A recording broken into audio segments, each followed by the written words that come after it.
The sun had not fully risen, yet the land was already glowing with the faint gold of early morning.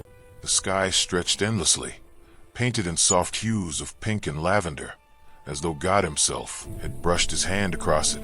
A cold breeze whispered across the plains, bending the tall grass and carrying with it the scent of dew, sagebrush, and distant rain. And on that empty dirt road between Nowhere and Willow Creek walked a woman who looked as though she had been carved from sorrow itself. Her black dress, faded from too many washings, fluttered around her ankles. Her veil, torn at the edge, trembled with every step. Dust covered her boots and hem, but she did not stop, not even to rest, not even to cry. She simply walked, alone, a lone widow in the vast silence. Her name was Evelyn Carter, though the world around her had begun to forget it. Her eyes, once bright and full of life, now carried a sadness that felt older than her 25 years. Her hair was tied back in a loose braid, strands falling around her face as the wind tugged at them. Her lips were dry, her face pale from exhaustion, but she kept walking because she had nothing left but the road in front of her. Behind her lay the memories of a husband who had died too young, and a town that had begun whispering, pointing, blaming her for sorrows that were never hers. Ahead of her lay uncertainty, perhaps danger, perhaps hope, perhaps nothing. She didn't know anymore. Evelyn wiped her cheek, surprised to find tears there. She didn't remember crying. Maybe the tears had always been present, waiting to fall. Her boots scuffed against the dirt.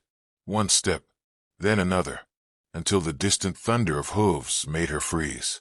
The sound echoed across the plains, slow, steady, controlled. A skilled rider. She turned slowly, blinking against the rising sun. A tall figure on horseback approached, the animal's silhouette powerful and sure. The rider sat straight, shoulders broad beneath a weather-worn brown coat. A wide brim had cast his face in shadow, but as he came closer, his features became clear. Strong jaw, suntanned skin, eyes sharp as the morning light. He slowed his horse the moment he saw her, and in that instant the world shifted. "Ma'am," his voice was deep, gentle, carrying a strength that made her heartbeat falter. "You all right out here?" Evelyn swallowed, her throat tight. She opened her mouth, but her voice came out weak. I just need a ride. To town."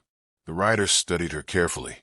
His name was Cole Hartley, owner of the Hartley Ranch a few miles north, known for being quiet, steady, a man who kept his promises, no matter how hard they were to keep.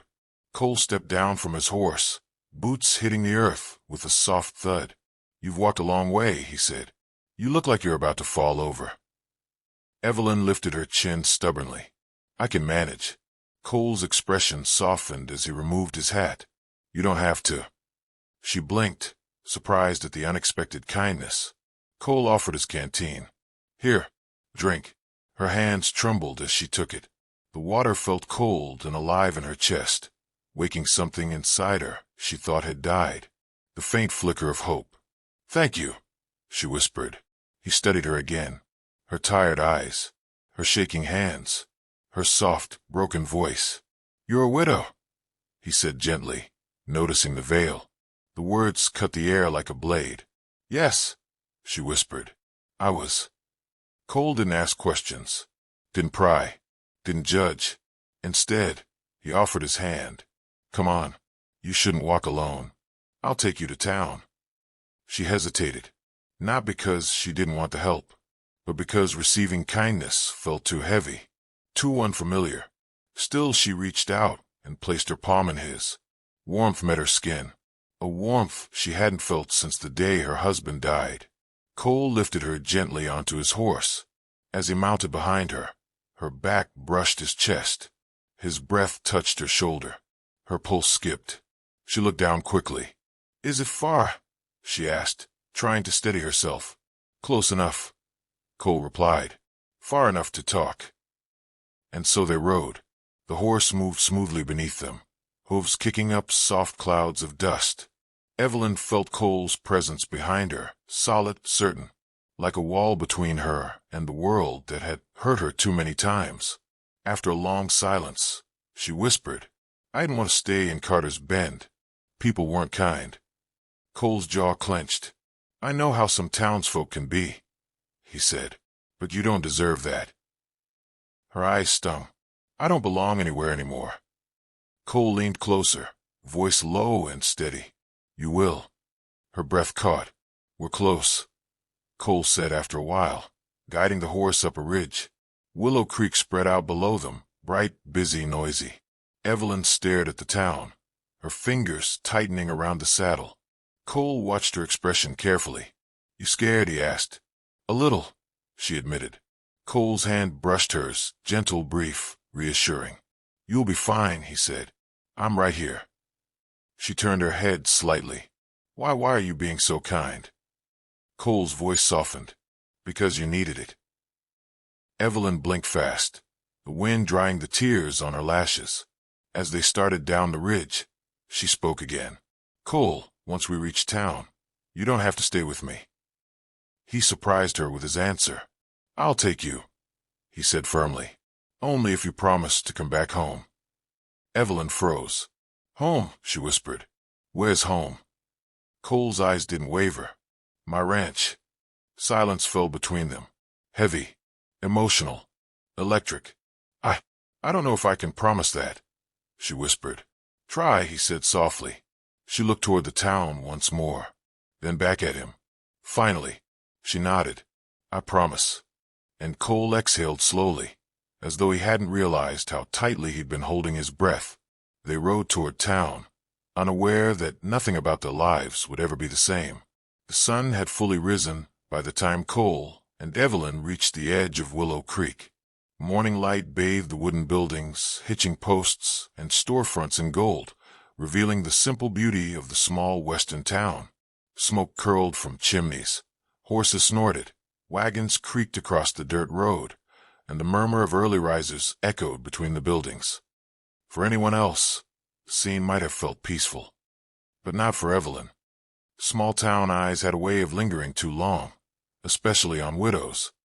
Her chest tightened as Cole guided the horse through the street. People paused their conversations, glancing up with curiosity. A widow riding with a rancher? That alone was enough to stir whispers. Evelyn lowered her face, pulling her veil partly forward. Cole felt her tense instantly. Don't mind them, he murmured, leaning close. Just folks with nothing better to do. People always look, Evelyn whispered. They can look all they want, Cole said firmly. You did nothing wrong. His words were simple, but the strength behind them made her heartbeat shift in her chest. No one had defended her, not since her husband died, not since she was left alone. Cole guided the horse to the inn, a two-story wooden building with a porch and a sign that read Willow Creek Boarding House. He dismounted first, then reached up to help her down.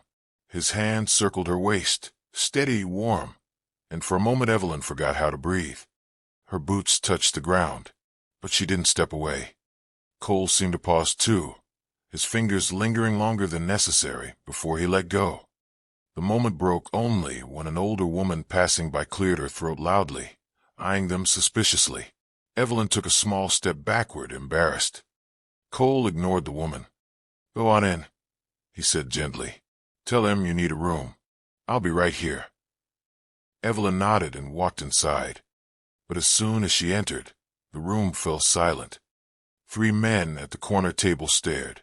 A mother pulling her child close whispered something.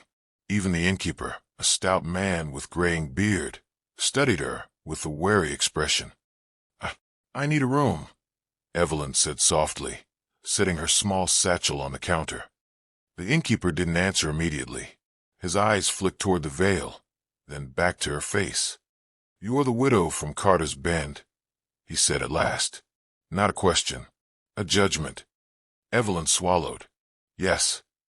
He rubbed his chin slowly. We're full. Her gaze lifted to the key rack behind him. For keys hung there, for empty rooms. But there's no vacancy, he repeated sharply.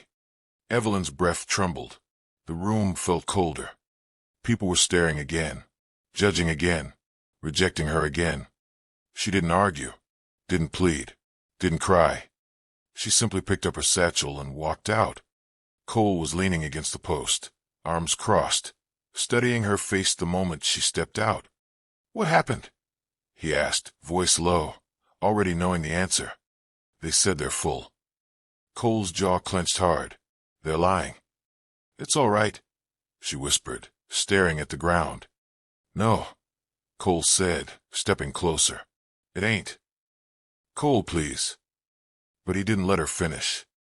He placed his hand under her chin, lifting her face gently but firmly until her eyes met his. "You deserve respect," he said. "You deserve safety. You deserve better than how they treat you." Evelyn's breath shook. She wasn't used to someone being angry for her. She wasn't used to anyone caring at all. Cole exhaled slowly, calming himself. "Come on," he said softly. "Let's go home." Home," Evelyn whispered. "My ranch," he repeated. Before she could protest, Cole guided her back onto the horse. Once she was settled, he mounted behind her, and she felt the warmth of his body, the protective presence she didn't know she needed so badly. She didn't look back at Willow Creek. She didn't need to. White Medium Star returning to Hartley Ranch. They rode in silence, though the air between them felt full of unspoken fears, unasked questions, and a strange warmth neither understood yet. The ranch appeared slowly over the ridge, acres of open land, cattle grazing near the creek, a quiet wooden home with a porch swing that moved slightly in the wind. Evelyn stared at it as if seeing a dream she wasn't meant to touch. Cole helped her down gently again, his hand staying on her back longer than necessary. "This place," she whispered. "It looks peaceful." "'Cause it is," Cole replied, "and it's yours for as long as you want." Her lips parted. She looked at him sharply. "Cole, I can't stay here. I don't want to burden you. You don't even know me." Cole stepped closer, eyes warm and steady. "I know you're hurt. I know you're tired. I know you've been treated unfairly. And I know you deserve a place where no one whispers behind your back." His voice softened. "And I know I want you here."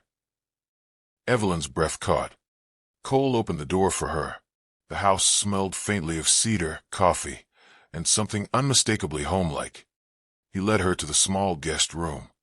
"It ain't fancy," he said shyly, scratching his neck, "but it's warm, quiet, and private."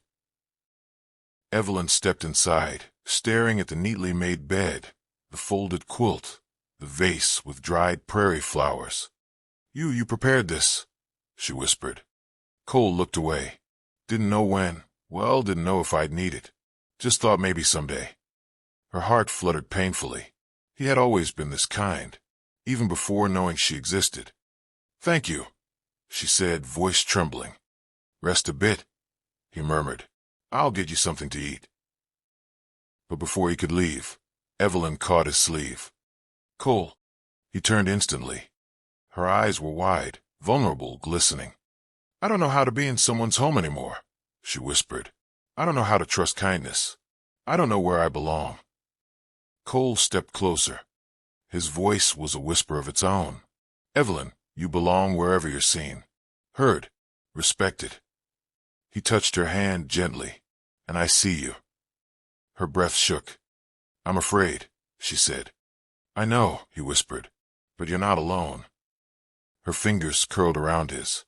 Cole slowly lifted her hand to his chest, placing it over his heart. "You asked me why I helped you," he said softly. "Why I cared." Evelyn nodded, unable to speak. Cole's blue eyes softened into something deeper. "Because when you asked me for a ride," he paused, brushing a strand of hair from her cheek, "I didn't just see a widow walking alone." He leaned close enough that she felt his breath against her skin. "I saw the woman who could change my life." Her knees weakened. "And all I'm asking in return," he whispered, "is your heart." Silence swelled around them, warm and trembling. Evelyn's eyes filled. "Cole, I don't know if I can love again." "You don't have to," he said gently. "Just stay. Heal. Breathe. The rest we'll figure out." She lowered her forehead to his chest, tears slipping silently. Cole held her slowly, carefully, one hand on her back, the other tangling softly in her hair. No pressure, no rush, just warmth. Safety.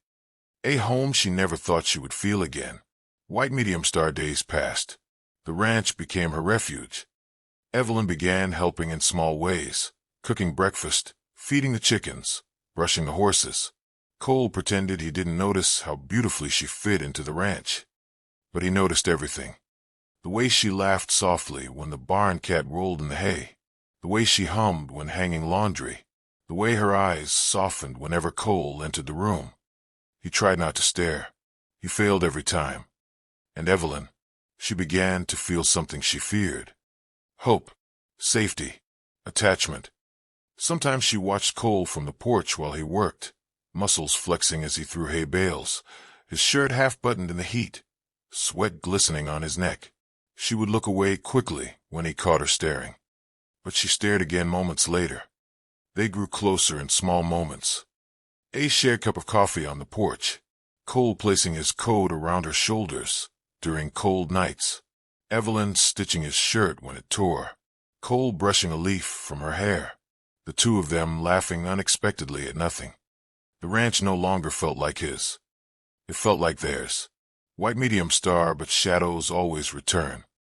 One afternoon, a group of men from Willow Creek rode up, those same men who whispered about her before.